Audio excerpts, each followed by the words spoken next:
Staff dam बनत रही थे, जो पानी बारिश के पानी हमर रोकथन ओकर संबंध में आसपास के जो किसान है वो सब इकट्ठा हुए एवं बताइए स्टाफ डैम बने से नाला के सफाई करे से गहरीकरण करे से कितना फायदा होते। कई बार अकाल पड़ा है और अकाल पड़ने में ये हमारा जीवन दायनी, मतलब ये नाला जो है हमारा जीवन दायनी है। यहाँ पीछे भी थे हमार मन जो बारिश से पानी नहीं आए बहुत कम हो जाते ते साल हमारे एमे बहुत पराठमन पलाथान एक से किसान मतलब बहुत ज्यादा ही फायदा है।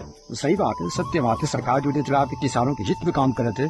गांव में सब तरफ के नाला में अगर सिंचाई करता तो 500 एकड़ मचांदूर में सिंचित होते। खरीफ फसल हो या रबी फसल हो वो दोनों में फायदा मिलते। छत्तीसगढ़ सरकार के जो महत्वाकांक्षी योजना नरवा दरवा गुरुआ बाड़ी उनमें नरवा में जन संरक्षण के काम बहुत ही तेजी से करते हर गाँव में चलते। ये सरकार की योजना है, हम अच्छा फायदा मिलते और खुश हम किसान हूँ।